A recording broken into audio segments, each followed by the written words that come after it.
basically, because they have so much trade going on,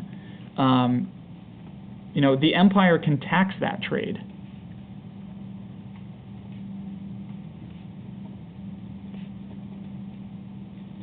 And basically, like, if they're taxing this trade, they can make a lot of money. They really can make a ton of money because people are bringing goods from all around the world to Constantinople, dropping them off, and then the Byzantine Empire, basically all it has to do is, these things are here, we just need to tax them, and we can make a profit off of that. So that's the one thing. And basically, this tax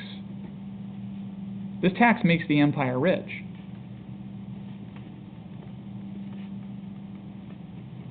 So think about it this way. If you're an empire and you want to defend yourself from outside invasions, you need a good military. Well, to have a good military, you have to be able to buy supplies, swords, shields, food, shoes, all these things for your soldiers. So by taxing this trade, the Byzantine Empire is able to afford these goods for their soldiers, meaning that they're able to defend themselves more.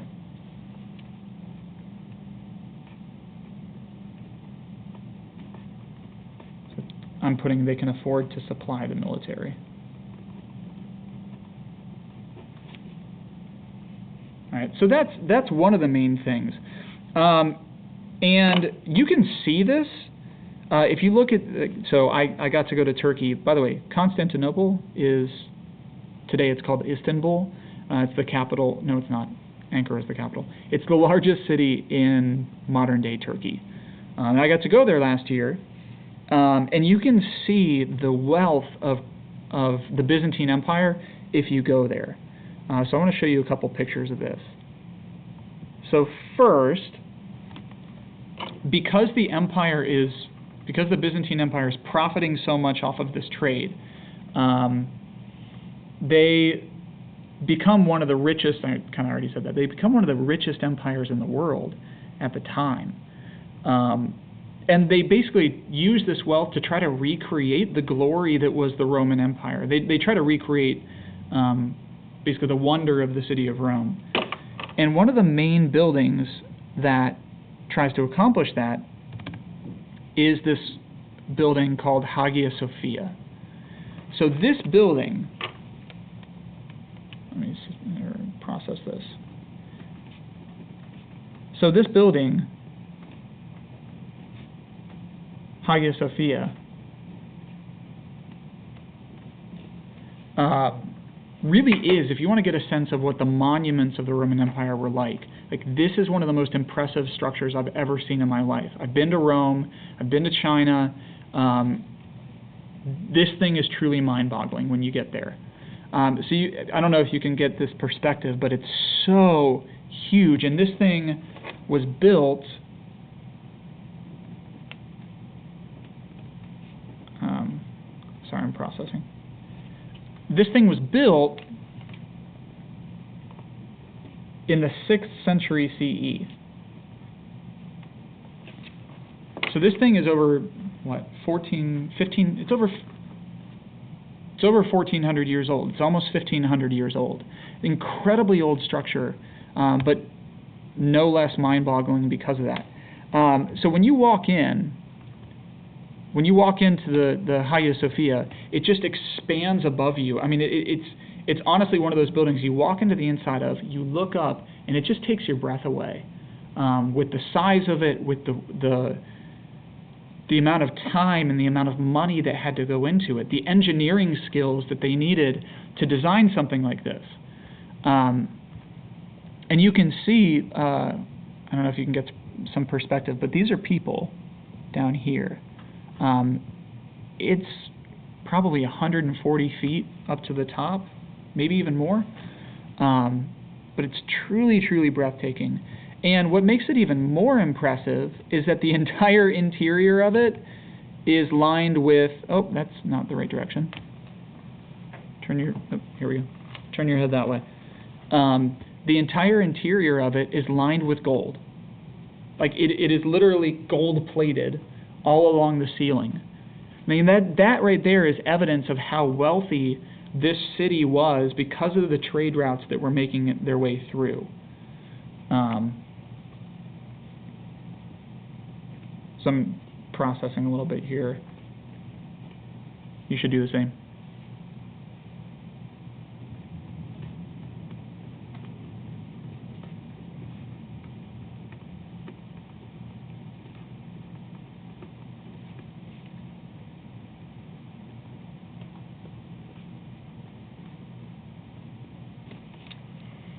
So it really is truly breathtaking, and if you look also at the, like this, I thought this picture was hilarious. We like waited for like 5-10 minutes, actually it was probably more than that, to get like a clear picture, and I walk up there, I hand my camera to my friend, and get ready to pose, and this lady right here walks into the shot just totally oblivious to what's happening, so I thought it was hilarious, and I was like, ah.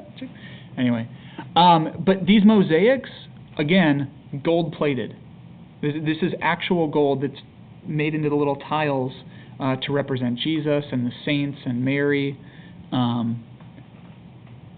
It is, again, truly breathtaking, both how beautiful it is, but also you think about the wealth, the money that had to go into this.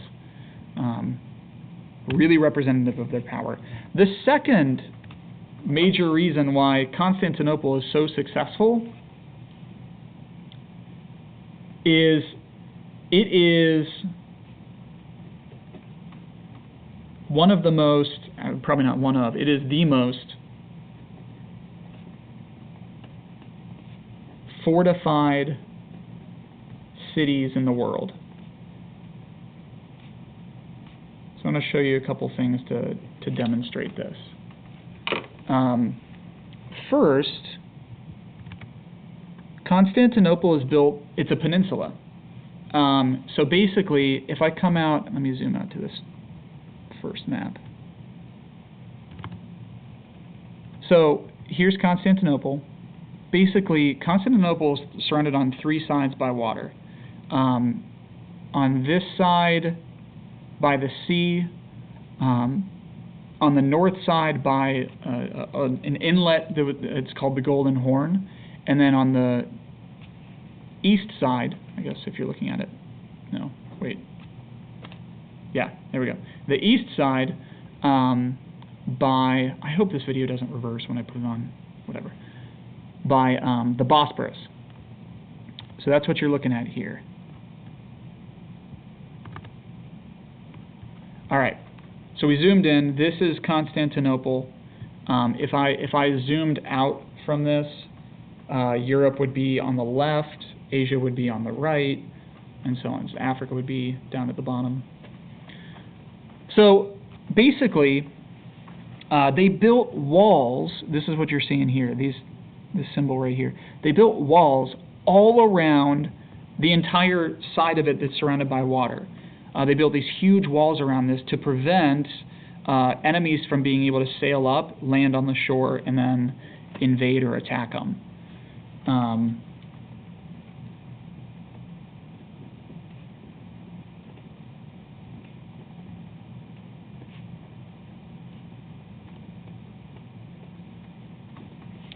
In addition to that,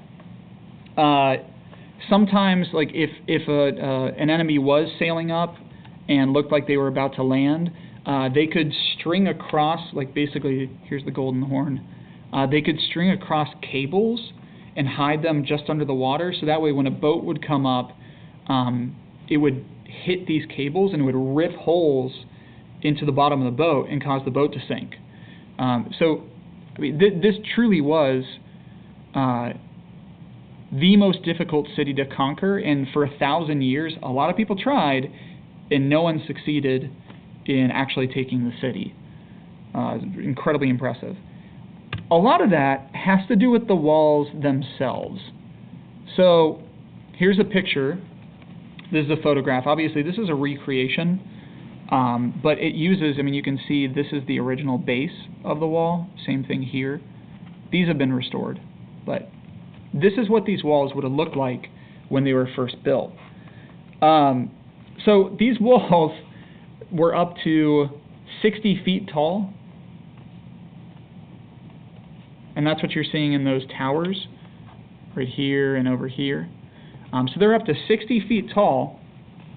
Sometimes they were 2 or 3 layers deep, and each layer was up to like 8 feet thick. So basically you could sling, squiggle, you could sling rocks, huge boulders at this thing from catapults all day long, and they would just bounce off because they were that strong. Probably what's even more impressive about this is how they were designed. Check this out. All right. So if you were attacking, you're coming from this side on the left. So first, you would have to swim across a moat filled with water. And as you're swimming across, this guy right here is shooting arrows at you. He is throwing spears at you. These guys up here are throwing arrows at you, shooting arrows at you. Same thing with these guys up here. Like, it would not be a good place to be. Let's say you make it across that alive. Then you got to climb this, kill that guy, and then you end up here with another huge wall on top of you. So then you're, again, getting attacked by these guys. You have to find a way to scale the wall, kill that guy, come over here, kill that guy in the process. Then you're here. And again, then you have this huge tower to deal with all these windows. Guys are shooting out at you, and so on. You guys get the picture. It's multiple layers of defense. And basically, if you get over one, you just end up in the kill zone for another. Incredibly, incredibly well fortified city. So, because of this, I'll wrap this part up.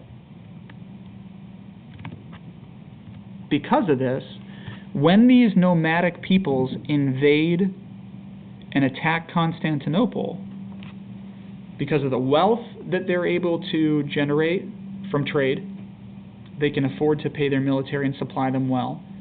They also build these incredible fortifications around the city, preventing these people from being able to conquer the city and actually invade. So I want you to take a second, a couple minutes. I'm going to pause the video.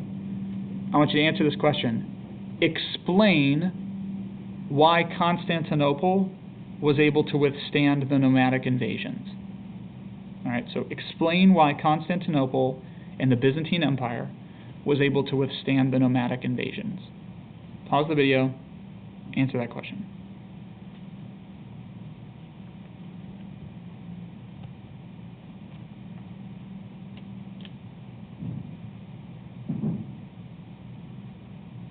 All right, moving on. We now are going to wrap this up by zooming in again on the Western Europe, the Western Roman Empire. And this will go fairly quickly because basically everything,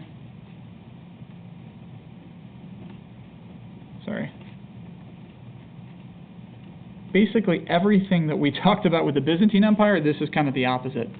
Rome relies a great deal on trade. We talked about how they considered the Mediterranean Sea, they called it the Roman Sea. But Rome itself, it's right here, it's not exactly in a strategic trade position, right? Like, it's not in the middle of a trading route, it's just sort of in the middle of Italy. So basically, it's difficult